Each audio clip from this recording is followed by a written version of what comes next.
ਵਾਹਿਗੁਰੂ ਜੀ ਕਾ ਖਾਲਸਾ ਵਾਹਿਗੁਰੂ ਜੀ ਕੀ ਫਤਿਹ। ਗੁਰਦੁਆਰਾ ਗੁਰੂ ਦਸ਼ਮੇਸ਼ ਦਰਬਾਰ ਬੇਕਰਸਪੀਂਡ ਵਿਖੇ ਗੁਰੂ ਅਰਜਨ ਦੇਵ ਜੀ ਦੀ ਸ਼ਹੀਦੀ ਅਤੇ ਹੁਣ ਤੱਕ ਦੇ ਸਮੂਹ ਸ਼ਹੀਦਾਂ ਨੂੰ ਸਮਰਪਿਤ ਮਹਾਨ ਨਗਰ ਕੀਰਤਨ 31 ਮਈ ਦਿਨ ਐਤਵਾਰ ਸਵੇਰੇ 11:30 ਵਜੇ ਆਰੰਭ ਹੋਵੇਗਾ।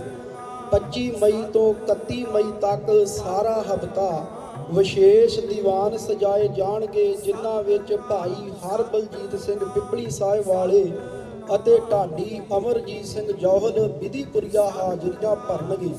30 ਮਈ ਦਿਨ ਸ਼ਨੀਵਾਰ ਨੂੰ ਸਵੇਰੇ 11 ਵਜੇ ਅੰਮ੍ਰਿਤ ਸੰਚਾਰ ਹੋਵੇਗਾ।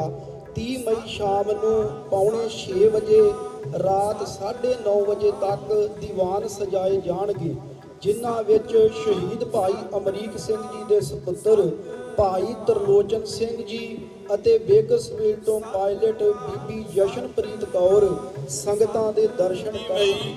ਦਿਨ ਐਤਵਾਰ ਸਵੇਰੇ 9 ਵਜੇ ਸ੍ਰੀ ਅਖੰਡ ਪਾਠ ਸਾਹਿਬ ਜੀ ਦੇ ਭੋਗ ਉਪਰੰਤ ਦੀਵਾਨ ਸਜਣਗੇ। 11:30 ਵਜੇ ਸ੍ਰੀ ਗੁਰੂ ਗ੍ਰੰਥ ਸਾਹਿਬ ਜੀ ਦੇ ਸਰੂਪ ਪਾਲਕੀ ਸਾਹਿਬ ਉੱਪਰ ਸਵਾਈਮਾਨ ਹੋਣਗੇ। ਨਗਰ ਕੀਰਤਨ ਦੌਰਾਨ ਖਾਲਸਾ ਜਾਹੋ ਜਲਾਉਣ ਨਾਲ ਗੱਤਕਾ, ਘੋੜਸਵਾਰੀ ਅਤੇ ਦਸਤਾਰਾਂ ਸਜਾਈਆਂ ਜਾਣਗੀਆਂ। ਰਸਤੇ ਵਿੱਚ ਲੰਗਰ ਦਾ ਪ੍ਰਬੰਧ ਕੀਤਾ ਜਾਵੇਗਾ। ਸਮਾਪਤੀ ਤੋਂ ਉਪਰੰਤ ਗੁਰੂ ਘਰ ਵਿਖੇ 3 ਵਜੇ ਤੱਕ ਢਾਡੀ ਵਾਰਾਂ ਅਤੇ ਗੁਰਬਾਣੀ ਸ਼ਬਦ ਕੀਰਤਨ ਹੋਣਗੇ। ਜਾਣਕਾਰੀ ਲਈ ਸੰਪਰਕ ਕਰੋ ਜੀ।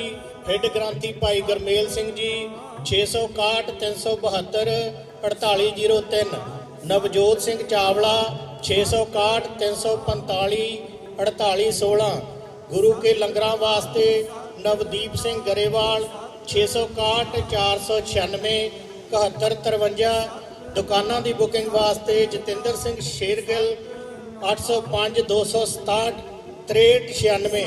ਕਾਰ ਪਾਰਕਿੰਗ ਅਤੇ ਸਿਕਿਉਰਿਟੀ ਦਾ ਖਾਸ ਪ੍ਰਬੰਧ ਕੀਤਾ ਗਿਆ ਹੈ ਜੀ।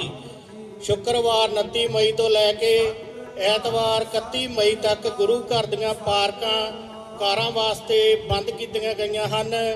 ਗੁਰੂ ਘਰ ਦੇ ਸੱਜੇ ਪਾਸੇ ਸੰਗਤਾਂ ਕਾਰ ਪਾਰਕਿੰਗ ਕਰ ਸਕਦੀਆਂ ਹਨ। ਖਾਸ ਅਪੀਲ ਇੱਕ ਹੋਰ ਹੈ ਜੀ, ਕਿਸੇ ਵੀ ਸਟਾਲ ਜਾਂ ਬੂਥ ਤੇ ਸਾਊਂਡ ਜਾਂ ਮਾਈਕ ਸਪੀਕਰ ਆਦਿ ਨਾ ਲਗਾਏ ਜਾਣ ਜੀ। ਗੁਰੂ ਘਰ ਵਿਖੇ ਹੋ ਰਹੇ ਪ੍ਰਚਾਰ ਤੇ ਸਤਿਕਾਰ ਨੂੰ ਬਹਾਲ ਰੱਖਿਆ ਜਾਵੇ। ਆਪ ਜੀ ਦੇ ਸਹਿਯੋਗ ਲਈ ਅਸੀਂ ਤੁਹਾਡਾ ਬਹੁਤ ਬਹੁਤ ਧੰਨਵਾਦੀ ਹੋਵਾਂਗੇ ਜੀ। ਵਾਹਿਗੁਰੂ ਜੀ ਕਾ ਖਾਲਸਾ, ਵਾਹਿਗੁਰੂ ਜੀ ਕੀ ਫਤਿਹ।